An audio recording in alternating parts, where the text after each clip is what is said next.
Yo, what's up guys, it's your boy Sami here. Today we are gonna see, what if Naruto can absorb anyone's DNA, part 2, hope you'll enjoy this video. So before we start please subscribe to our channel, and like this video. So let's get into the video. Naruto woke up early. After his morning workout, and a short breakfast, he left for the training grounds for his test. Kid, I want you to know that unless your life's on the line I won't be helping you. You have to grow strong on your own. Also, even if your life is on the line, I won't provide all solutions. Life or death situations provide the best incentive to grow. So stay sharp. I won't be talking to you unless it is absolutely necessary. Now get ready for your test. Okay Kyubi? I appreciate your heads up. Besides, I want to beat this test on my own, not due to a power simply given to me. That would make me as bad as the Uchiha, right? I can't depend on someone else to get stronger, even though it may be a demon king. Now let's go finish this. Naruto arrived a bit early for his test, so he sat under a tree and took a small nap. Next to the training grounds was Hinata. When she looked at the sleeping form of her crush she blushed and went to wake him up. As she woke him up and looked into his eyes she couldn't help but blush harder. Naruto on the other hand simply blinked at her and smiled. Heyo Hinata-chan. How are you? Fine Naruto-kun. And you? Great. So are you ready to win this little challenge of Kurenai-sensei? I think so. I think it is going to be hard though Kurenai-sensei is a and we. Hey, no worries Hinata-chan. Win or lose we'll learn something anyway. Besides, I am confident in our team. I know you're quite capable when you put your mind to it. Shino has been hiding his potential, and me, well, let's say I've got it covered on my end. Besides, I doubt it's going to be a fighting only challenge. That's just not what our team is for. We're a scouting team with infiltration elements in the mix. What do you mean Naruto-kun? Well, simple. You have your Byakugan, Shino has his bugs, and I got my clones, and senses that rival Kibas. We're a scouting team, not a strike team. We'll see through. Oh no, what do you mean Naruto-kun? You couldn't use Bunshin's, right? Yes, I couldn't. The night I graduated though, I learned a B-rank genjutsu called Kage Bunshin. Material clones made of raw chakra, much more costly than normal, and they are capable of independent thought. What's cool though is that whatever a clone learns, I learn as well. Helps a lot with training. Besides, I couldn't make normal clones because I had too much chakra, but Kage Bunshin requires no such thing, such as maximum chakra. The more the better really, so it's perfect for me. Anyway, Shino seems to be close. Let's greet him, and get ready. Indeed Shino was close, and after a greeting, they got ready for their sensei. After a bit of waiting Kurenai walked to the training grounds. Okay teammate, it's time to start your test. Simply put, you'll have to find me, retrieve this scroll, and either neutralize me or keep it safe. Now get ready. With these words Kurenai simply dissolved into flower petals. In the meantime the real Kurenai watched them, and started working with her. They were all naturally resistant to it in one way or another, but all defenses had their cracks, and she had found theirs. Softly mouthing her techniques she sent wave upon wave of subtle chakra, inducing them into a multi-layered. Time to see if this team was good enough. No team member felt the chakra waves, as they were too subtle for any of them to notice. The team blinked a few times before looking at each other, and nodding. Okay, she's probably far away now, that was probably anyway. Hinata, would you be kind enough to search for her? Hi Naruto-kun. With a hand seal, and a command Byakugan, Hinata activated her, and started looking for Kurenai. I'm sorry but I can't find her Gomenasai. Ma, don't worry Hinata-chan, she's so finding her shouldn't be easy. Even as Naruto spoke Hinata could hear a barely audible whisper coming from Shino's direction. This simple word that hurt her so much scared Hinata. What if everyone thought of her so little? She was worthless after all. She was weak, and never could maintain the untouchable visage her Otusama could project. She was weak, maybe she should just quit, and, interrupting her thoughts Naruto spoke, well, if you can't use your eyes, use your nose, eh? Alright, let's see. Chakra rushed through Naruto's nose, enhancing his abilities. Awareness rushed through his mind. He could smell people that were there days ago, what Shino had for breakfast, even a couple of his bugs on him, and Hinata. Naruto closed his eyes, and focused. After that he smiled. She's alright. She's hiding her scent real well. Sorry I can't help much here. Too many scents confuse me. Shino, is there anything you can do? Shino merely nodded once before he let his Kakai bugs out to scout. It was then he heard a voice whisper free coming from Naruto's direction. Shino tense. Well, most thought the Apuram were emotionless. They were merely very good at hiding their emotions. The very reason they were wearing these coats and glasses was in order to mesh, as much as possible, with people that couldn't understand them.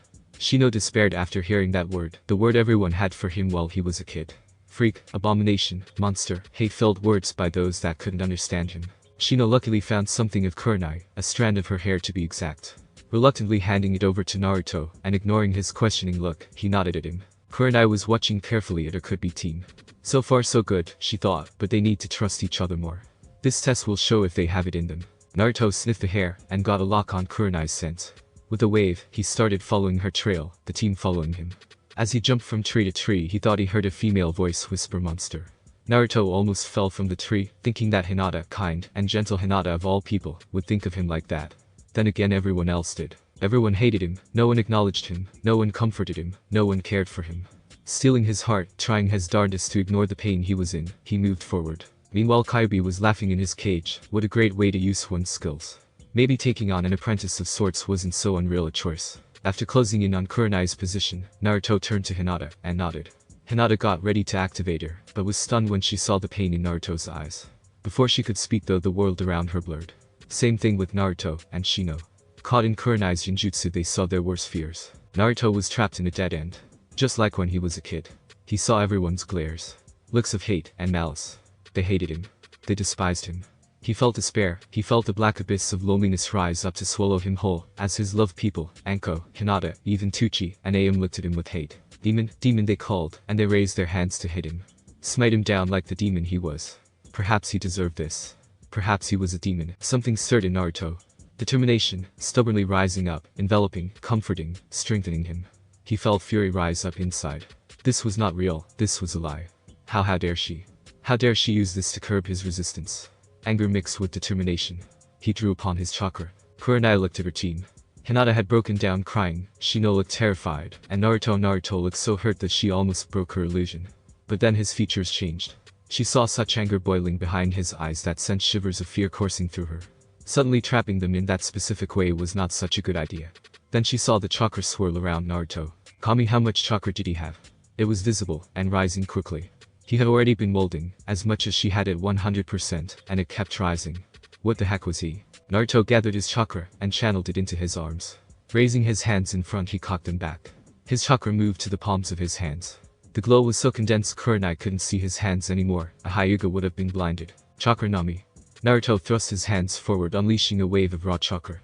Kurenai felt the world around her shudder for an instant. Her illusions, so carefully crafted, so delicate yet so powerful, shattered. No one had ever overpowered them so completely before. Even Kakashi couldn't just shatter them like a mighty avalanche, completely destroying a mere person standing in front of it. She felt awed. Kami, she whispered. The chakra wave went on for 100 feet before finally losing power, and slowly. Kurenai was too shocked to do anything but blink. Hinata and Shino suddenly released from the genjutsu, saw Naruto, arms still extended forward, and Kurenai blinking at him. What surprised them though was the still swirling chakra of Naruto. Naruto spoke words of raw anger. How dare you show that to me, you bitch. How dare you insult everything I care for, I will kill you, I'll kill you. Kurenai barely had any time to dodge, as Naruto charged her with speeds most would be hard-pressed to match. Carefully she tried to speak to Naruto, to apologize for whatever she had forced him to see. Naruto calmed down. It was a test, a mere illusion to see. You think I care? You are not scum, it would be insulting to scum. How dare you show that of all things? Hinata was officially scared. What could Naruto have seen that caused such a reaction? He always seemed so nice, so caring, so what could have forced such a reaction? Shino was taken aback. To his knowledge, Naruto was a carefree person, took everything lightly, and laughed at the smallest thing. Yet this Naruto was nothing he would have expected out of a laughing blonde. Quickly he turned to Hinata, and spoke carefully. Hinata-san, we must stop him. Try restraining him while I try to get Kurenai Sensei's scroll. We'll have to ask him about his behavior. I don't know if I can, Kanshino-san, but I will try. Hinata ran to Naruto, and took advantage of Naruto's enraged state to hit a couple of the pressure points on his hands to paralyze them. Naruto almost hit her with his other hand before he froze looking at her. Hinata. Naruto-kun, I don't know what she showed you, but it can't be that bad. It is. She showed me my childhood. Kurenai, hearing this, froze. Kami, no wonder he reacted like that. Shino on the other hand chose to wait for later before he would question Naruto on his words. Now he had a scroll to get. Quickly swiping it, he returned to his team. Kurenai decided she'd seen enough. They had the teamwork, they had the skills. Quickly she announced. Alright team, you performed perfectly. You are now officially Genin of Konoha. You pass.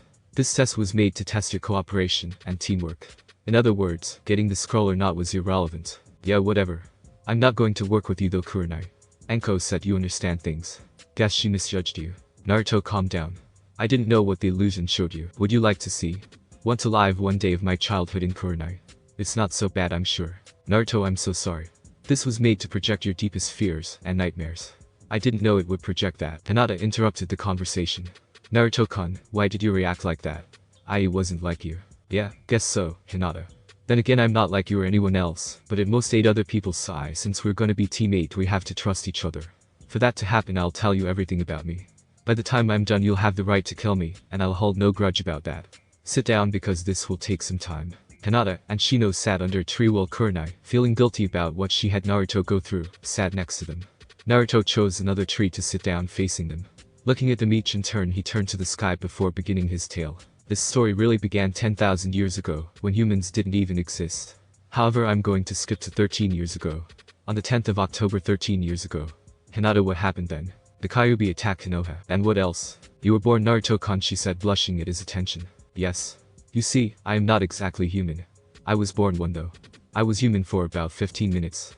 Tell me, Shino, if someone threatens you, and everything you hold dear yet you cannot kill him, what do you do?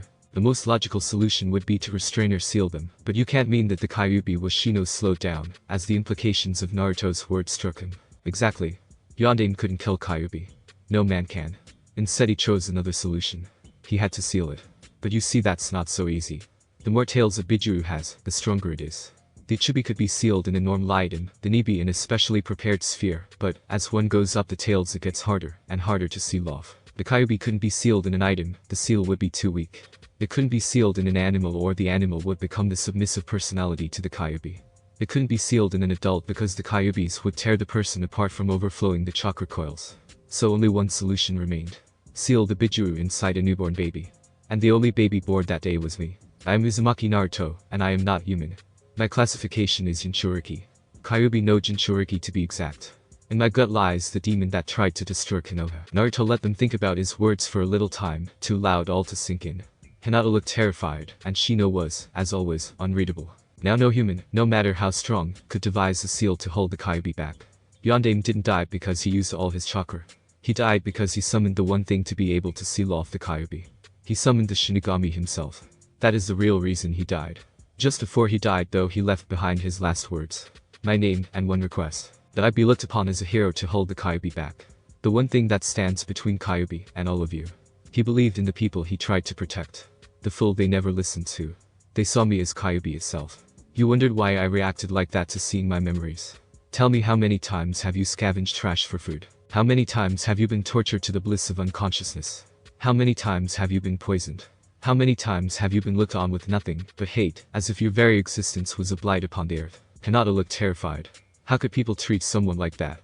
How could they torture the one person to save them all? Shino on his part saw someone he could relate to, even though he was outside his clan. Kurenai began to understand exactly what she did, and was feeling guilt unlike anything she had felt before. Naruto continued. There are more. 5 years ago, remember a burst of chakra so evil you probably had nightmares. That was me. Or rather Kyuubi. 5 years ago, I was hunted by a mob. The weekly chase they gave me. That was one of the few that they actually caught me. I was fortunate. I was only tortured for an hour. Then I got stabbed by a chakra-infused sword. Right on the seal. Inside the seal is really powerful, but also delicate. The tiniest disruption could free Kyuubi. And it did. The Kyuubi's seal broke. The Kyuubi could, and heck probably should have gotten free, killing me in the meantime. But of course killing me would be too kind for Kyuubi. Instead he chose to devour my soul. He took me to my mindscape, and challenged me. There is no escape from such fights. Tell me, how would you react if you saw Kyuubi, a dead demon, and realized he was the reason for all your suffering? Tell me. How would you feel if the one person you ever trusted fully never told you anything about who you really were? I fought Kyuubi. Normally I would have died. But Kyuubi misjudged something. We were in my mindscape. There, whatever I say goes. There I am God. So I fought him, and won. I also met Yondaime there. Or well, a clone of him he placed in order to repair the seal, should it ever break. He told me a few things, including my parentage, but that is irrelevant. The point is I defeated Kyuubi. Victory in such a fight means the winner completely devours, and takes the powers of the loser.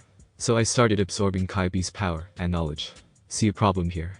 His power was too great. His knowledge is too much. It would tear me apart mentally and physically. So I brought Kyuubi back. Asks echoed. There was no way other than that. I had to.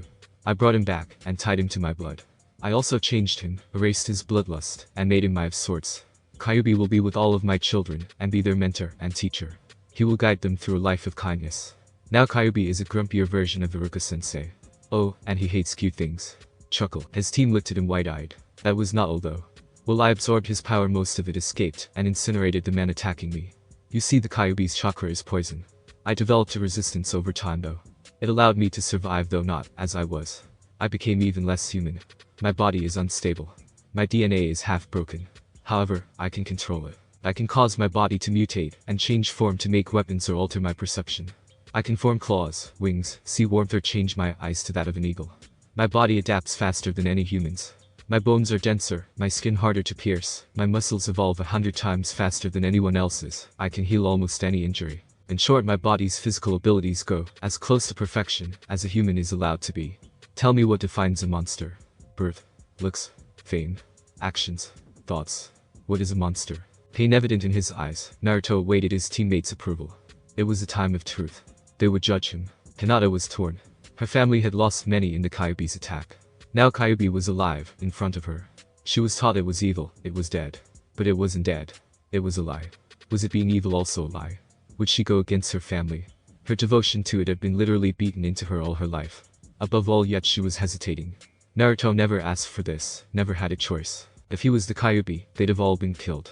He really was the only thing standing between them and the Demon Lord. She tried for a second to imagine the loneliness he had suffered. It was impossible. Unbearable. She made her choice. Shino also tried to think about Naruto. His logic said that he was a danger, yes, but an acceptable one. Were he the Kyuubi, they'd have all been killed. But they were alive. Hence, if the person in front of him had that much kindness after all this, it meant he was untouched by Kyuubi's hate. Shino also thought about Naruto's loneliness. To him it was even harder. A life without his clan, and his insects without anyone. It scared him. Terrified him. No one to turn to, no one to look up to. He also made his choice. Kurenai had long since made a choice. It was the obvious one. Slowly Naruto's teammate spoke. And Naruto-kun is no demon. Why you didn't ask for it? Why you kept us so less safe? I don't think you're a monster. Why you're too kind for it? I concur with Hinata-sen. It would be impossible to maintain a charade of innocence for as long as, and especially against all you seem to have gone through. Besides, if anyone understands your position in Konoha, it is my clan. Naruto was elated. Another two people who didn't see him, as the damn fox I heard that brat, he could finally entrust them with his final secret. Arigato Mina, for seeing me as I am. However, I have not shared my final and greatest secret. Kurenai and her team perked up. What was he talking about? What secret was greater than the Kyuubi being sealed inside him? This secret is known by 3 people in Konoha, including me. It is an SS rank secret you will not reveal to anyone. Say Shino, what is the first rule of being a Hokage? Shino answered automatically. Do not send others on a mission you wouldn't go yourself. Wait, that means, yup. Think about it. Would Yonde never trust that burden to just any random child? Kurenai's eyes widened as she caught up. That means you're. Come on Hinata-chan, you know better than anyone. Who do I look like? Here's a hint. You see him every day. Hinata was thinking hard before the answer hit her on the head. Naruto looked exactly like Yondame's face on the Hokage monument. It was impossible, yet it was true. Naruto-kun is Yondame Sama's son, and was all she got out before fainting. Naruto chuckled. She was so cute. Kurenai and Shino, I don't think I have to tell you about this, but you will not share anything that happened here with anyone else. Not even my parentage. If these retards don't treat me well, even if I'm an orphan, then they don't deserve my father's legacy. Shino nodded. Kurenai found the time to apologize to Naruto. Naruto, I want to apologize. I didn't know what I would have shown you. If I did, I would have chosen something else. Yes, you didn't. However, that does not excuse you from your actions. I do not forget or forgive that easily, Kurenai-san. But if you're wondering, I'll be fine. I've survived much worse. It will simply take some time. After a little while, Hinata woke up. After being told not to repeat anything she heard there, the team exchanged their secrets to bond together even more. Hinata was on the ground a second time at that time. She had finally found the courage to tell Naruto she liked him, only to be surprised by his answer. I already know, Hinata-chan. I like you too. Even though, thanks to me being an orphan, I don't know in what way exactly. Still, the fact remains I like you, and it is one of the reasons I'm in this team. After waiting for Hinata to wake up from Happy Land, the team debated on a name. Naruto came up with their final choice. The team would be named Fear. Or First Encounter Assault Recon. They will be the first ones to be sent in, recon the enemy, and possibly attack its positions using strategic thinking and knowledge over pure firepower. Seeing as it was getting late, the team meeting broke up so everyone could go to their respective homes. To Naruto it was a good day. Kurenai went to the Hokage and was surprisingly chastised for being late. However, her words shook up the poor Hokage. I am late because I had my first team meeting. Also, Naruto told me all his secrets. And I mean all of them. Including his parentage. Shame on you, Hokage.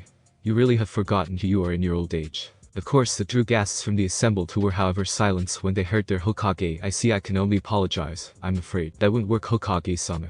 I use this to make Naruto view his worst nightmare. He almost killed me, and that's without him using his abilities. I'll tell you what he told me. I don't forgive or forget that easily. Sarutobi seemingly aged in a few seconds by her words. He sighed before dismissing everyone. He turned to his crystal ball to see Naruto chased off from a shop. Have I really failed you that much, Naruto? Minato.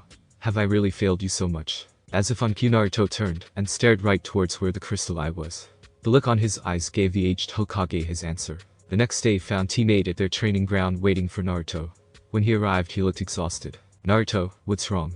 Didn't you sleep at night? Asked a concerned Kurenai, Hinata being too shy to speak, and Shino silently nodding. Yakinda. Me and Caillou had a long chat. You see, he wants to teach you about his type of genjutsu. Said you got potential.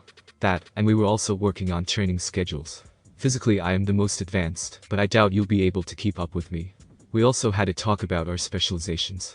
Long story short, while my body slept at night, I was in my mind escaping discussing stuff. Yawn, sorry about that. Anyway, me and Caillou also had a conversation about me getting him out here. I do have a Kitsune contract, but he's inside me so I can't summon him that easily. Sure, I might be able to if I use this, but I don't know what it'll do to my body, and I doubt it's gonna be nice. All I could get down to was making a soulless cage bunchin and shoving him inside it. Still, I'd have to speak with you before I get to it. You're sensei after all. I see. Well, Naruto, how about you tell us your ideas? And keep Kyuubi inside for now. Also, what about your mind? Okay, first things first. Caillou said you were amazing, even though he didn't explain how. He said I should ask you about it. He also said he tried teaching you Kitsune illusions, which from what I understand are so strong, that they can actually cause physical wounds on their target. That, and they are pretty damn hard to dispel. For example, my chakra Nami wouldn't work on such an illusion. On the downside, they take a crapload more chakra to cast. I see. Well, I'd love to learn how to use them, but that's not a discussion for now. What else did you speak about? Okay, after that we had a chat about our training. I am pretty much an all-around shinobi, except in, thanks to my reserves, and physical training. He said that well we should specialize in something, we should also be good in a couple more areas, and I agree. He said that Shino would be good with a pair of kama, while Hinata should also learn how to use tonfa or some ranged weapon, and maybe learn some medicine. For you sensei, he said he could try, and teach you some taijutsu once he got out of the seal. He also had some pretty nice ideas about me, and Hinata cooperating. He said that while my style focuses on counters, and a lot of evading, coupled with aggressive footing, Hinata is the opposite. Hinata-chan, your natural fighting style is to avoid an attack, and counter immediately while tricking the opponent that because you're on the defensive, you are at a disadvantage. As for Shino, he said you and your Kakaichu pretty much cover each other, so you could use them to warn you of danger, much like having a sixth sense concerning danger. I concur with Naruto-san's observations. I am however wondering what he meant by specialization, since his previous statements all but countered said points. After Kyuubi spent some time explaining to Naruto what Shino had said, Naruto answered, because like it or not nearly all shinobi focus on something. For example, I am good at taijutsu, ninjutsu, and have started on, but I'm most likely going to specialize in taijutsu. Even if you learn how to use kama, you will focus on your bug. It's just something to fall back on. Anyway, Kyuubi said my specialties will probably lie in reckoning, close quarters combat, and seals. Shino is Reckon, strategy, and long-range assault. Hinata is Reckon, support, and close quarters combat. Kurenai sensei is in ninjutsu. This way we got all our bases covered. Naruto-kun, what did you mean about your mindscape? The mindscape is a representation of your mind. It takes a lot of meditation to get inside, but once you do, you understand a few things about yourself. It's a bit dangerous though. Oh no, what do you mean? Inside your mind to escape lies all your memories, dreams, and nightmares. If you're not careful, and have had a bad life, you might get traumatized. It's also the place where mine and Kyuubi's consciousness can meet. Mine used to be a dark damp sower, thanks to the beatings I had received. In my case it symbolized my lack of confidence, and permeating sadness. Now it's a huge luscious forest with a lake, and a small cave that hides my nightmares. Word of advice, if you ever gain entrance there, never ever go into the cave. You'll be forced to endure my life, and even now I'm not sure how exactly I didn't go insane after all the shit I went through. Okay Naruto, now let's get down to the training regime.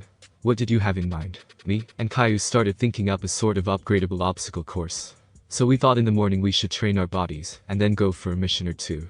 After that I suggest chakra control and training. As far as training goes, Hinata is going to be my partner, no offense to Shino. None taken. It does seem like a good plan. I wonder what training you will go through. Well, since both me and Hinata-chan are close quarters combatants, I was thinking of joint taijutsu training. This way we'll be able to cover for each other.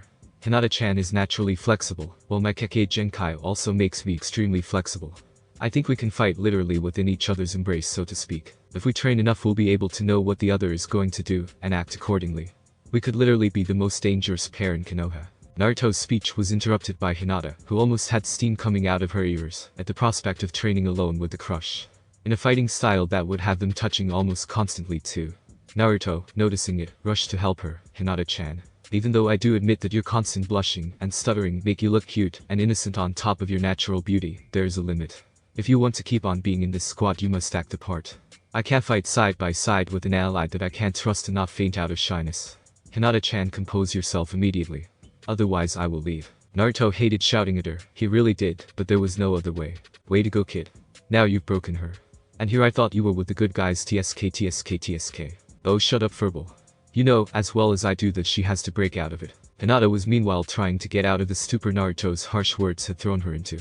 She almost broke down sobbing before. Okay, Hinata-chan, look at me. I said look at me. I know you have a crush on me, and I know your family has destroyed your self-esteem. You think you're weak and all. No, what though? Out of everyone in our age group, you're the only one that actually has a chance of beating me. Trust me, not even Nijibaka has your potential. It's just that you limit yourself. I want to help you, but first you have to get over your confidence. Now get up and look me in the eye. Tell me what you see, Hinata. Hinata slowly got up and looked at her crush. She saw his concern for her. She started feeling worse by the second she had angered her. Naruto-kun. I am so sorry for Naruto-kun. I am so worthless, I should just quit. Sob, I made you angry at you. I should just leave. Hinata turned around while Naruto sighed in exasperation. Just what would it take for her to get over herself? Making up his mind, he took off his shirt and formed his wings. Rushing forward, he grabbed her bridal style and took off. Hinata ipat before screaming in fear. Naruto ignored her cries, flying higher and higher. Hinata, I didn't get angry at you. I didn't shout at you either. I tried to shock you a bit so you could get over it at some point. Seems the only way to get over your shyness and fear is this. With that, Naruto dived, Hinata screaming. At the last second, he spread his wings, picking up speed. For Hinata, this seemed like the craziest ride she'd ever been on, at the hands of her crush no less. As the adrenaline began to set in, however, her screams of fear turned into screams of exhilaration. For the first time in Kami knows how long, Hinata was having fun. Her shyness and fear forgotten, she enjoyed every second of her ride. When Naruto finally touched down, Hinata pouted. It was nice. Then she got a look at Naruto's smug grin. Looks like you got over that, eh? Now how about we go back? Here's a bit of wisdom Kaiju himself gave me. You're only as strong as you want to be. The moment you lose confidence is the moment you will lose. No matter what others tell you, the only thing to gauge your worth is you. That way, even if you were to lose, you will never fail. Remember, Hinata-chan, I believe in you and trust you with my life. So what if others think you're useless? Prove them wrong. It's all in the palm of your hand. Needless to say, Hinata's confidence was greatly boosted by Naruto's words. In a comfortable silence, they both went back to their team. Shino raised an eyebrow, as Hinata seemed much more confident, while Kurenai took Hinata to the side to ask her exactly what had happened. After all was said and done, the team got down to fixing the schedule, with Hinata blushing at how close to Naruto she'd have to be, and Naruto chuckling at her expense, which in turn got Kurenai bopping him on the head. Shino for his part remained mostly silent, but was visibly relaxing around his team. Naruto's laughter and jokes put him at more ease than he had been outside his home since he could remember. After a while, Naruto asked about Kurenai's test. She explained to her team that exactly because she knew they were protected against, she had to make special versions in order to confuse them. First of all, the Kurenai that spoke to them was coupled with a cage bunshin. The voices they had supposedly heard from their teammates were also used to counter Hinata's eyes. After all, the Byakugan, no matter how strong, wouldn't detect a sound illusion.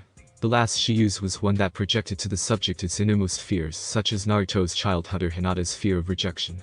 Fortunately, no one asked Shino what his innermost fear was, since whatever had the power to scare the ice-cold bug user must be the stuff of nightmares indeed. Days pass, and Naruto, having finished his obstacle course that was hard enough to give Kurenai a challenge, started getting bored.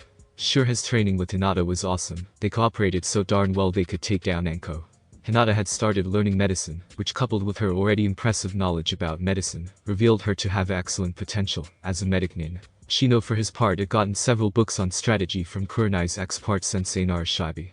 He had also started some lessons in using kamas, often using Naruto as his sparring partner, seeing as Naruto healed any injuries in seconds, and a lot of stamina. Kurenai for her part spent a lot of time with her team, and Naruto's rather unique training regime, meditating long enough to enter her mind, for example, or focusing, and condensing her chakra enough to have it take the shape of certain more and more complicated kanji. Naruto used his cage bunshins to study seal making and elemental chakra control. Well, his primary affinity might be wind, but that didn't mean he couldn't learn anything else, right? For practice, he had used some of his seals to improve Shino's weapons, making them much sharper and sturdier than normal. He also applied some seal on Anko's bracers that allowed her to draw a pair of long knives, again improved with seals. The team had decided after a week that they would have Naruto as the team leader. As the team leader, it had come the time to request a higher rank mission. So approaching the Sandame, Naruto spoke. With all due respect, Hokage-sama, I believe it is time for my team to receive a higher rank mission. We have completed the minimum for a C rank mission, and according to our sensei, Yuhi Kurenai, our skills qualify for a simple C rank that focuses on our talents. Therefore I believe I speak for my team in saying that we request a more difficult mission. Genin Uzumaki, explain to me why I should listen to a mere genin, fresh out of the academy. Am I not capable of discerning who I should give a mission to? Or perhaps you believe that in your infinite experience you know better than your superiors. Simple Hokage-sama. We are shinobi. Young or old, fresh or battle-hardened, we are shinobi. While keeping us in D-rank missions does serve its purpose for most genin, it is not the same for us. First of all, as shinobi, we are people of action, destined to face adversities. Staying here, sheltered and secured, trapped in normalcy dulls our skills, and that is unacceptable. True, we need security and shelter, but we also need to get out and sharpen our skills, something that is impossible in the village. Also, may I draw your attention to the purpose of my squad. We are reckoners. How are we going to do our job later on if we have no idea how the world outside works beforehand? Not knowing the smallest detail could spell disaster for our mission, and therefore other squads, as well. By going out of the village of our small age, in simple missions, possibly by cooperating with other older and more experienced squads, can help a lot. We will know what to face later on, as well as possibly setting up contacts outside the confines of this village. I am not asking for a solo or our team only C rank. Instead, I'm asking that we do our job and reckon for another team in a joint mission. Well, Naruto-kun, I see that your argumentative ability hasn't dulled. Good. Well, I have a team going out to retrieve an item. Maybe your team wants to go with them. If you're ready, that is. They're leaving in 30 minutes. Naruto looked at his team nodding, and turned to the aged Hokage. Hi Sandame-sama. We will meet up with them. Prepare our mission scroll while my team and I prepare. I will return for it, as I can catch up to my team the easiest. Very well. Teammate. You are now on a C-rank mission to T-Country. Your objective is to wreck in the house of a rich merchant for a stolen item. Once it is located, you are to give the results to the other team that will perform the extraction. According to your performance will be your payment. Good luck. With the current not Naruto and his team left to prepare. Having learned the Shunshin no Jutsu, they moved to their individual rooms and grabbed their traveling scrolls. After saying their goodbyes to their respective families, they sunshined to the gate to wait for their allied team. Soon a teammate of 3 appeared. As they were going to ask what was happening, Naruto deftly landed in front of them. Greetings. I am Uzumaki Naruto, of Team 8, aka Team FEAR. We are your reckoners. I am a reckon and close quarters specialist, while Hyuga Hinata to my right is a reckon, support, and secondary close quarters specialist. Abiram Shino to my left is our strategist, reckon, and long-range specialist. Behind us is Yuhi Kurenai, our sensei, and a long-range specialist. Here is our mission scroll. Pleased to be working with you. They looked at the team in front of them, and blinked. Short, and to the point introduction, on their time, and covering all their bases. However, they just had to have the damn demon brat. Naruto sensing their discomfort sighed. It would take a long time to be accepted. After the introductions were over, the teams moved out using chakra-enhanced leaps through the forest to move fast. It took the teams 2 days to get to their destination. During those 2 days the team all but ignored Naruto and his team, but by the 3rd day they were starting to feel better around them. No signs of demonic control were there, and his team was functioning like a well-oiled machine, setting perimeters and guards every now and then with cage buncheons covering their tracks. On the night of the last day the 2 teams had reached their goal, a huge 4-story high mansion. It was time. Naruto signed to the team to stay put while they did their job. Hinata activated her Byakugan and scouted the house for chakra sources.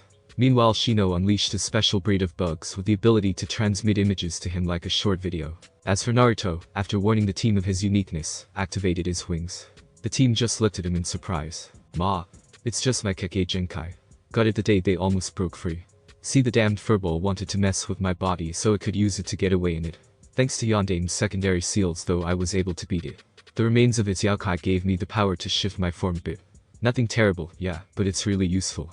Don't worry, Sandame-sama, Jiraiya-sama, and Yamanaka Inoichi-sama have all confirmed that the Kyuubi is still sealed safely inside my gut.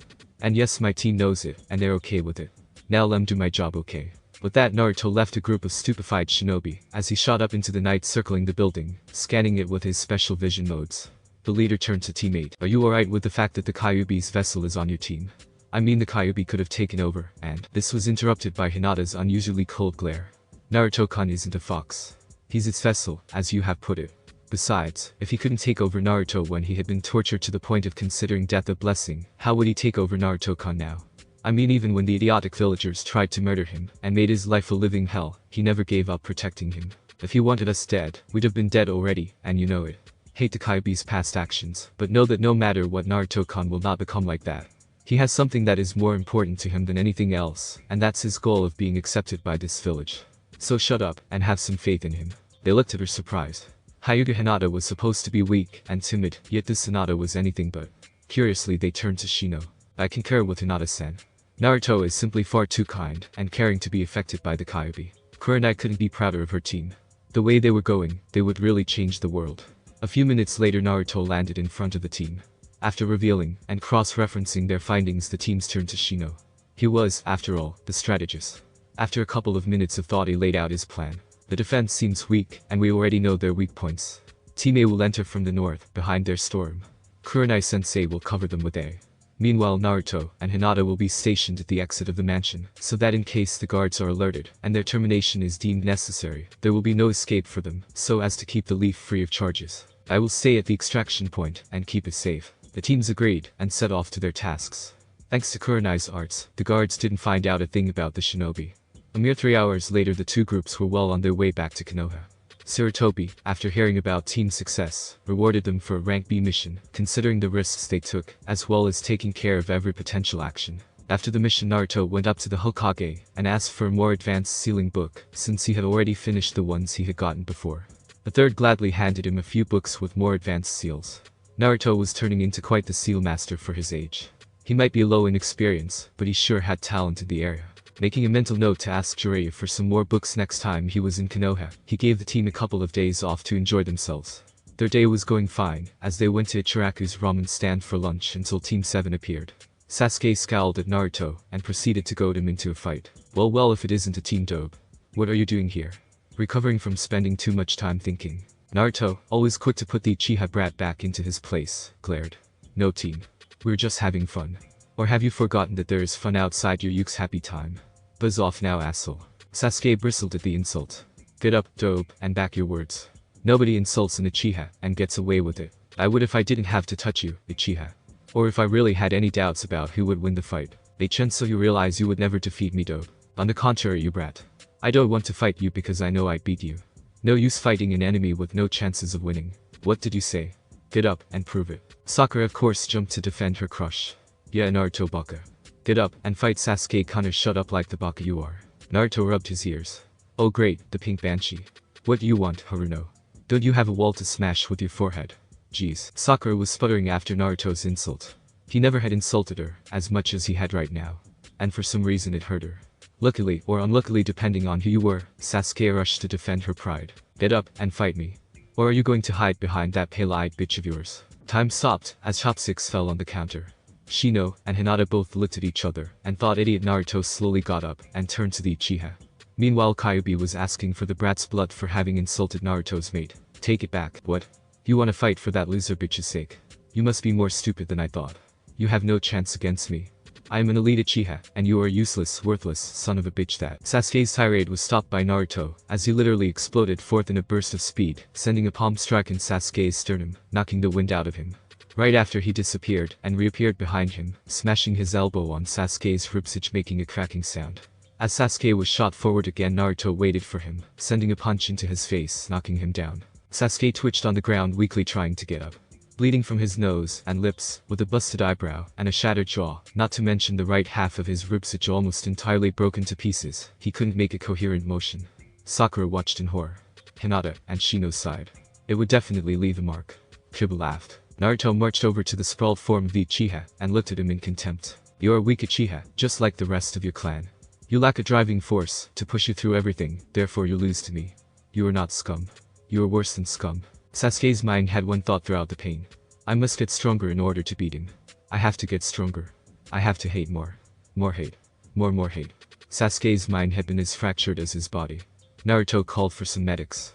Sakura meanwhile started yelling at him for hurting her Sasuke-kun, and that he was a monster, and that she would take it to the council. Hinata stopped her mid-sentence. That would be stupid, Sakura. Sasuke himself threatened and challenged Naruto to a duel, and lost. That is something that the owners of this shop, 3 clan heirs, and subsequently the clans will support. Since neither Sasuke or Naruto are civilians, they would be tried only by the Shinobi Council. In other words, your mother and the civilians won't be able to do anything. So get your useless excuse of a humanoid being, and get out. Kiba stared wide-eyed at Hinata's words, while Sakura started retaliating with a barrage of insults and accusations making no sense, even though one could easily hear the words pale-eyed bitch, demon, monster-loving, blue-haired slut, and a number of other insults. Finally the Anbu had enough of her, and chopped her at the back of her neck, knocking her out. Naruto apologized to them, and asked them to keep it covered.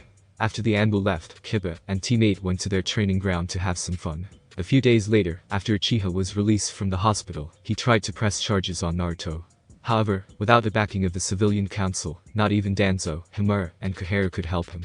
Especially after the Hyuga clan head, Hiashi, made it plain that whoever wanted to condemn the boy that defended his child's honor, would have to get through him first. It was an unnecessary threat however, since most of the Shinobi Council supported Naruto anyway.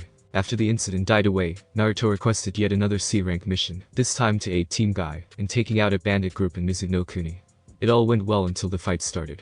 Naruto was paired up with Hinata against the leaders of the group, while Lee and Neji took down the bulk, using their extreme speed to take down the strays. Behind them Shino and Tenten showered the bandits with their individual attacks, keeping Lee and Neji safe. Guy and Kurenai were watching from behind, ready to interfere though. It was soon discovered that there were a pair of shinobi leading the group. The couple famous for their use of poisons.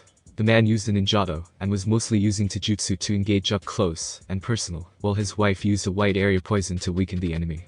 She also had a ninjato she used sometimes, but was not nearly as good with it as her husband. Naruto was busy fighting the man, while Hinata had taken the fight to the woman, using her own needles to hit her nerve points, closing in whenever she could. It went well until, in a concealed gesture, the Nukenin pair both attacked Hinata in a flash, taking her by surprise.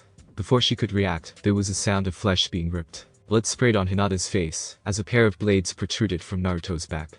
He had saved her at the cost of himself. Hinata started tearing up until she heard a growl. I won't let you hurt her. With a primal roar, Naruto formed his claws, and attacked. The pair thought that he was weakened by their poisons, not to mention a pair of swords going through him. Instead they got a clawed hand in their stomachs. With a grunt Naruto shoved his claws upwards, effectively impaling them. His hands had entered at the couple's stomach region, while 4 claws protruded from their shoulders, with the 5th claw, that of the middle finger, stabbed into their brain. Naruto threw them to the side, and fell on his knees. He had never encountered this poison before, and coupled with his wounds he was weakened. Hinata rushed over to him, and started healing him through her tears. It didn't take long for him to be able to stand up. Neji spoke about how fate had declared that he was to live, before getting slapped by his supposedly weak cousin, that tried to explain to him that Naruto was alive because he wanted to, and never gave up, not because fate declared it. Of course Neji didn't listen, and Naruto was too annoyed by Neji to try and change his views. In the end they left in relative peace, and went back to Konoha. Relative since Lee and Guy would never shut up about Naruto's flames of youth. As the team reached the village, Team 7 was leaving on a C-rank mission to escort Tazuna to the Land of Waves. When Sasuke and Sakura tried to show Naruto up, he merely shrugged them off, and told them they were coming back from a B-rank mission, and an encounter with shinobi, not mere bandits. Ignoring Kakashi's white eyes, Kurenai followed her team inside the village, all the while making fun of Sasuke's and Sakura's faces. In Konoha, Team 8 had just returned from their fight in Mizunokuni. After getting to the aged Hokage for debriefing, and getting paid, they took some time off to relax, and train in their own ways. Or in Hinata's and Naruto's case, spent some time together. They did like each other, both had confessed that part, however they hadn't made it formal yet. Most of Naruto's requests. He couldn't let the villagers' bias and stupidity hurt those he cared for. Hinata didn't like it of course, and that is why at the moment Naruto had taken her to a picnic of sorts on top of the Hokage's heads. It had a beautiful view, especially at sunset. It had been a day since Team 8 had returned, and things were getting back to normal with their training. While they were still doing their warm-up, however, a messenger bird flew to Kurenai, landed on her extended wrist, like the well-trained bird of prey it was, and Kurenai took a small message tied to his leg. After letting it go, she read it, and called her team. Bad news team. We're requested for another high-ranking mission. All other teams are out, and we're the only team in Konoha that has a chance there. We have to go to the Hokage right now. Seems like a B-A rank mission. The team nodded and, like a well-oiled machine, packed up their training items, and left for the Hokage's tower. In a hurry they made it to the Hokage's room, giving a small salute. The aged shinobi spoke to them. Yesterday, as you were returning from your mission, Gen and Team 7 left for the Land of Waves. It is a small port village with a large economic potential. As of late however a businessman named Gatu, of Gatu Industries, took over, as a tyrant. A man named Tazuna has taken up the job of building a bridge to unite said land with the mainland. This way they can get away from the economic stranglehold he has placed on the land. Obviously that doesn't sit well with Mr. Gatu, so he has hired some Nukenin to take out Tazuna. I sent Team 7 there before I found out about the existence of Nukenin. It seems however they have encountered a pair of ranked ones. Your job is to go there and support them. Since you are more experienced you have commanded the mission. Your mission is to protect Tazuna with the added option of taking out Gatu if possible. Do not leave incriminating evidence pointing towards Konoha in that case. I wish you best of luck. Gigi, can we have this written on an official scroll? Especially the fact where we have overall command of the mission. The Uchiha and his followers will not listen to us otherwise. As far as the mission goes, me and my team accept. It will be hard though, so we'll take a couple of hours to say our goodbyes if it is alright with you. Very well Naruto-kun. Keep in mind that while I want you to support Team 7, you shouldn't overestimate yourselves. Return safely please. Team 8 nodded and left for their residences. Kurenai visited her friends Anko and Yugao, while Hinata said her goodbyes to her sister and father. While she did try to talk to her cousin Niji, his aloof behavior made it nigh impossible to do so. While Shino was talking to his clan, Naruto went to Iruka first, and then to Anko. After 2 hours the team met at the gate, and left immediately for Team 7's location. Meanwhile Anko went to the eldest Sarutobi to express her dislike of the mission. Poor man had to watch his Ichu collection turn to mush by Anko's poisonous snakes. The mental strain required Inoichi to block the memory. Team 8 traveled quickly through the trees, Hinata scouting ahead with her. During the past weeks of training, she had gotten over her extreme lack of self-esteem, which helped her grow at an amazing speed. Of course having a sparring partner that could push you to the edge, not to mention having no fear of accidentally hurting him, helped. While she still wore her previous outfit, she had also expertly hidden a few surprises for those getting too close to her, such as a large amount of poison needles and a seal on her wrists. Just a small touch of chakra, and Voila one poison needle ready for firing. Her tonfa was sealed on her belt. In Shino's case, he had placed tracking bugs on his teammates, as well as a few recording bugs. His commas were sealed in the inside of his coat. Naruto was using a small group of Hingo Cage Bunshin to move ahead of his team to draw any attacks on them. Other than his clothing he was the only one with a backpack of some weight and size, packing his team supplies and scrolls, including, but not limited to medicinal supplies for Hinata, clothes, tents, food, extra weapons, a bingo book, and one of Shino's bug experiments he was working on. He also had a couple of books in sealing, and some sealing supplies to practice with. It was night when they got to Tazuna's house. Carefully they went to the door, and knocked. A young woman opened the door. Naruto introduced himself and his team. Greetings ma'am. I'm Uzumaki Naruto, of Team 8, and a recon, sealing, and close quarters specialist. To my right is Hyuga Hinata, a recon, medicine, and secondary close quarters specialist. To my left is Aburam Shino, our strategist, as well as recon, and long-range specialist. Behind us is Yuhi Kurenai, our sensei, and a long-range, and support specialist. We have come to assist Team 7 in protecting Tazuna-san. May we come in? During the introductions the team members nodded. After he was done the woman introduced herself as Tsunami, and let them in. As soon as that happened, Sakura, Sasuke, and Kiba went up to them. Sasuke spoke first. What do you want here, losers? This is our mission, so get the fuck out of here, and leave us alone. After all, you're all worthless trash compared to an Uchiha like me. Naruto sighed. Actually this is our mission now. We have been sent by Sandaime-sama, as the most experienced unit he could find in the short amount of time he could. Don't forget we have gone on hard missions before you, so sit down. In this scroll we have confirmation of taking over this mission Uchiha, so sit down before I send you home. Got it. Sakura started shouting at Naruto. What the heck? This is our mission. Shut up Naruto baka. Don't insult Sasuke-kun. He's so much better than you useless idiot. Her rant was abruptly stopped by a slap that came from Hinata of all people. Will you shut up Haruno? We are taking over his mission, so shut the hell up damn it. Kiba, have you guys set up a defensive perimeter or something? Sakura again interrupted. What defensive perimeter are you idiots talking about? Kiba just gave a negative answer. The ever-present Uchiha however asked them why they would need one in the first place. His presence alone would scare any enemies away. Teammates' thoughts however. What the by Shino? Okay, that's stupid by Naruto. Are these people for real? By Hinata. Kakashi, either you suck as a sensei or these should be executed for sheer stupidity by Kurenai. Naruto sighed before replying. A defensive perimeter is set up around your charge to make sure no one gets close. It seems this team has no idea what it is, much less how to create one. Very well, we will create one instead. Shino, Hinata-chan. Let's do this. Cage Bunshin no Jutsu. Naruto summoned a group of clones, while Shino placed tracking and recording bugs on them. Meanwhile Hinata made sure the area was clear. Naruto's clones then went at equal distances in a short tight circle around the house, so their heat vision mode would not let anyone get close, hang themselves to stones and small plants, and waited just in case something happened. Kiba whistled at their cooperation. They didn't even need to speak with each other. Sasuke on the other hand went off to brood in a corner, with his faithful puppy named Sakura following. Kiba took teammate to Kakashi who was lying in a sleep due to chakra exhaustion. Hinata immediately got to treating him, as she was the only one with medical knowledge, not to mention that due to her Byakugan, she was capable of properly infusing him with small doses of chakra to jump-start his system. It took her an hour, but in the end Kakashi wasn't in the coma-like slumber of chakra exhaustion, but in a restful sleep. Hinata made a mental note to ask Naruto about a new technique that came to mind. He seemed to have a talent for these things if one went by account that he already had a pair of unique. Naruto and Shino meanwhile were being briefed about everything that had happened. Tazuna and Tsunami told teammate of what Gato had put them through, the pain, the starvation, the fear they had experienced, the killing of their only hero. Naruto and his team were disgusted.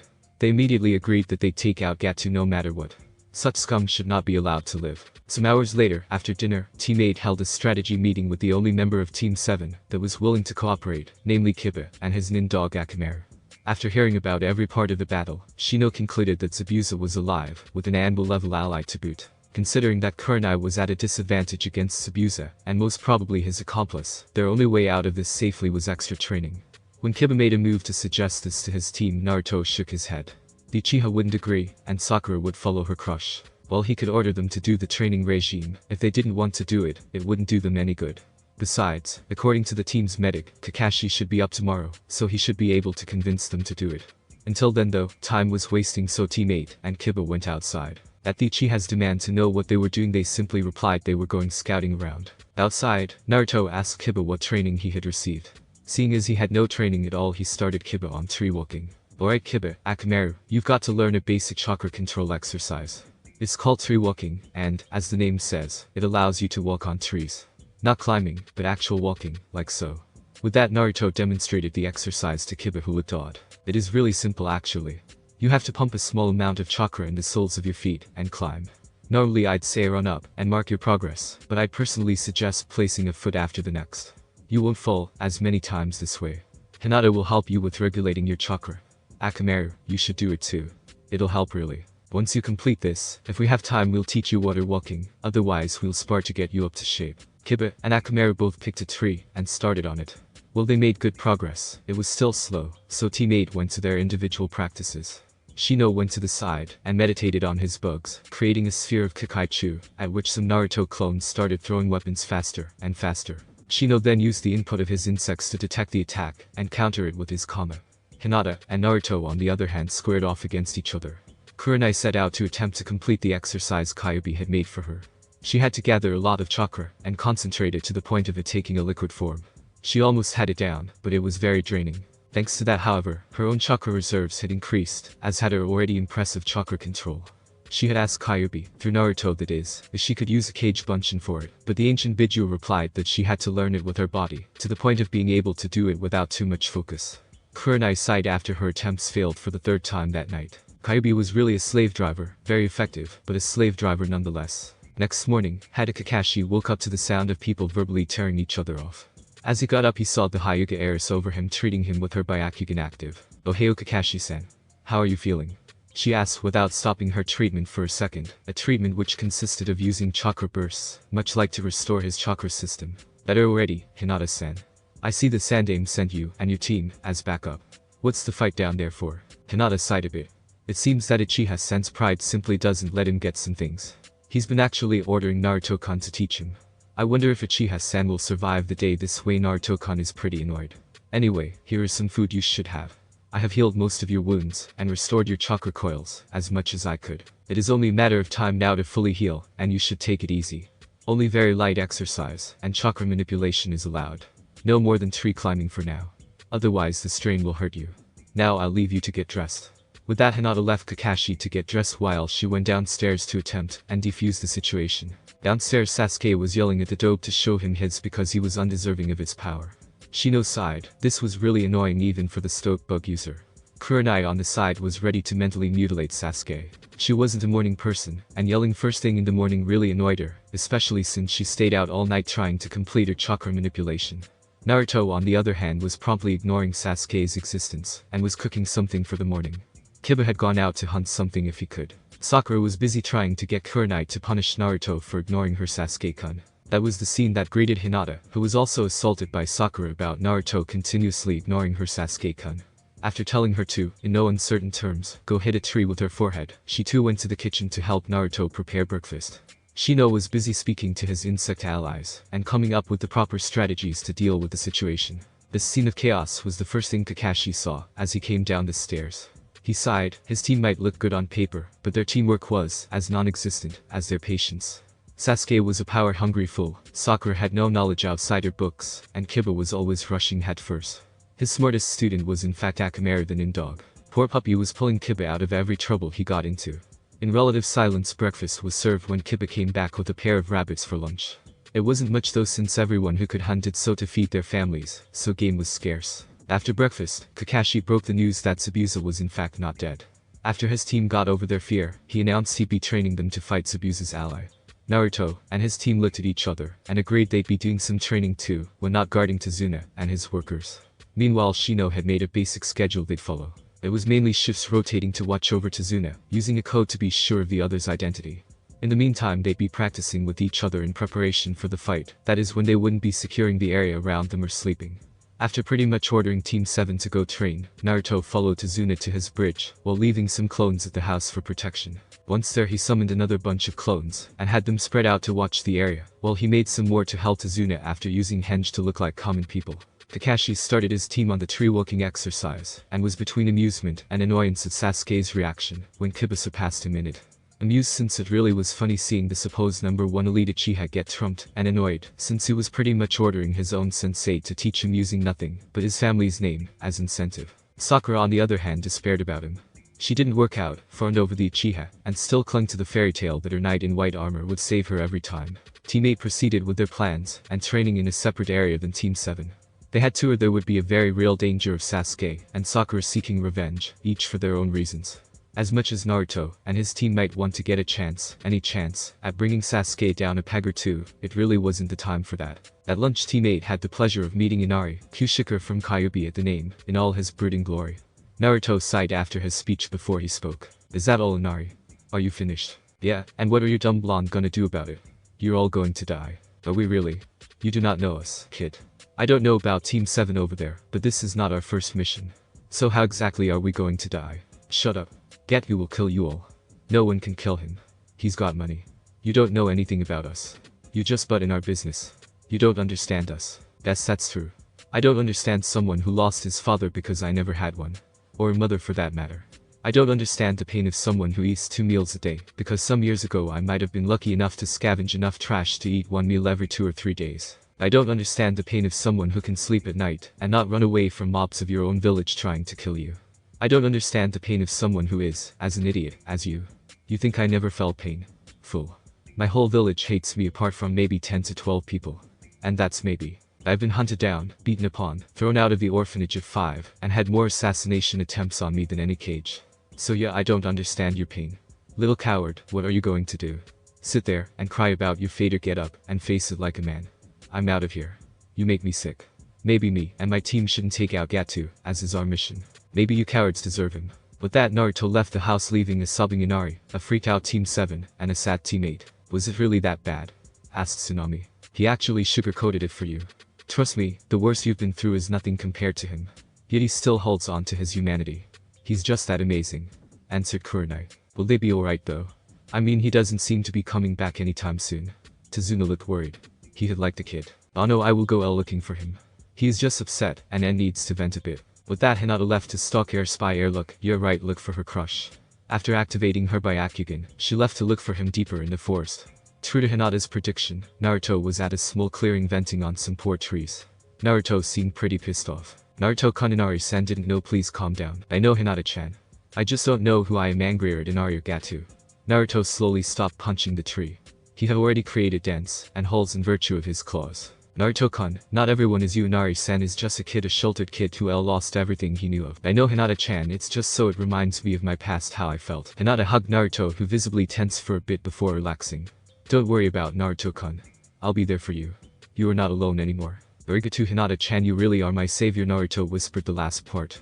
After the conversation, the two fell asleep with one of Naruto's heavier coats covering them. In the morning, Naruto woke up early to the sounds of the forest.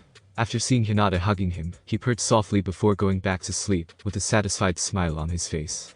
That was the scene that greeted Haku, as he had gone foraging for herbs to help Zabuza. A pair of kids hugging each other asleep. Seeing their hit I-8 though, Haku frowned. They were Konoha ninja, which meant they had been sent to back up the other team. This was bad. They had to be eliminated. Haku tried to kill his emotions and do the deed, but couldn't. Sighing, he woke them up. Hello you two. What are you doing here? You could get a cold. Nah, we're fine. Wasn't really cold last night. Besides, I've left some clones watching out for us. If something had happened, I'd have known. Clones? You're a ninja then? You have headbands too. Hi, we are ninjas of Konoha. We were hired to protect the bridge builder. I see. So what were you doing here? I was here venting last night. Damn cowards giving up so easily. Sai, Hinata-chan goes to Kurenai sensei. I'll be there for training, as soon as I clean up this place a bit. Hi Naruto-kun. Training? What do you train for? You seem pretty strong already if you did this all. Yeah, I'm strong, but not strong enough. I need to get stronger. Much stronger. But why? What reason do you have to get stronger? I'm a person that's hated. So if I want to be with my friends, I have to be strong enough to protect them. Even if it costs my life, I won't let them get hurt. So you have precious people. Naruto looked melancholic. Yeah, a few of them, but they are very important. You have such people too, right? Is that why you are gathering herbs? Haku looked at her basket. Yes, I have to help him since he saved me from my hell. Naruto gave a sad smile, remembering his past always saddened him, even though now he could look at it with pride. He had survived it, he had not fallen to the darkness around him. So why were you hated? In my case, it was something that happened at birth, and reminded a lot of people of their dead loved ones. I come from water country, and my family has a bloodline. It never manifested in me, and I didn't receive shinobi training, but my mother had it, so my father tried to kill us both. They, and a mob that had gathered, died that day. I live alone until my precious person came along, and gave me a purpose to exist. I see we are more alike than you think, Nisan. Anyway, what is your name? I am Uzumaki Naruto. Haku. Just Haku. Pleased to meet you. And I am a boy. He not according to my nose, even though you are good at hiding it. I do understand you hiding it though. Especially with that creep Gatu's thugs around. Anyway, I'll be late for training, so I have to go. If you want, you can meet us again here tomorrow morning. My team is pretty open-minded, so you shouldn't worry about things. I think I will be Naruto-san. Thank you. After saying their goodbyes, the two parted, Haku going to gather more herbs for Zabuza, all the while thinking about the weird blonde. They would have to fight soon. Haku sighed. She hated fighting, and especially killing. How she wished there would be another way for them to solve this. She had finally found a friend, not a master like Zabuza, but a friend that could understand her, and in less than a week they would fight to the death. Haku's sadness didn't escape Zabuza's notice. He didn't find out why, but when Haku asked to be excused for tomorrow morning, he allowed it. Wouldn't do her any good anyway to stay in Gator's place, and Zabuza wasn't exactly defenseless either. The next day, Haku did meet up with teammate. After being introduced to the team, she took special interest in the quiet boy named Shino. For some reason, he intrigued her. Whether it was the fact that he revealed little of himself or the way he held himself or the way he spoke, she didn't know. He seemed weird, but not uncomfortable. She even realized that he had shut himself emotionally from most people, in order to not get hurt by them, rather than being generally antisocial. Kurenai also seemed interesting. Even though she never had her feminine qualities, she was strong and unafraid. Something very few kunoichi, especially young ones, could claim. Haku was told a few things from all members of Team 8, such as what happened the day Naruto was born, though nothing of the seal was ever mentioned, the way Hinata was treated by her own father, and Shino's loneliness when it came to people outside his clan. Unfortunately, Haku also had the bad luck of meeting Team 7. While glad that neither Kakashi or Kiba recognized her, she was angered by the other two team members. Kiba might have been a bit too straightforward in his advances towards a cute girl, as he put it, but it was nothing compared to the other two. When Sasuke found out Haku had a latent bloodline, he practically demanded she be given to him, as a way of strengthening the Sharingan. Of course, this caused Sakura to repeatedly screech and insult her for stealing her Sasuke-kun, no matter how many times Haku refused to accept Sasuke's rather foolish proposals. In the end, Sasuke was punished by Shino, who disabled them both with his Kikai bugs. Despite these two, however, Haku had a good time, perhaps one of the few happy times in the tired oil nun's life. They caused her that much more grief too, that she would have to fight them soon. If only something could have worked out. Haku didn't sleep well the next few days, dreading the day she would have to fight, and possibly kill again. Zabuza noticed it, but when he inquired about his ally, the only thing he got was Haku's insistence to abandon the job, and just leave. Zabuza of course did not accept this. He was a proud shinobi, and would see to it to the end, his honor demanded no less. At night Haku slept lightly, not once letting go of teammates' gift to her. A tiny stylized silver pendant in the shape of a snowflake. It took Naruto, Shino, and Hinata a long time to make it, and it wasn't that expensive. It was however something that Haku treasured. Finally the morning Haku dreaded came. Stealing her heart she showered, ate an early breakfast, and got ready for the fight against her friends. It was time for Haku the friend to fade away, and Haku the shinobi to emerge. It was time for battle and blood. Thanks for watching my video, leave a like if you enjoyed my video, and also do consider subscribing to my channel for more awesome content. See you next time, till then sayonara.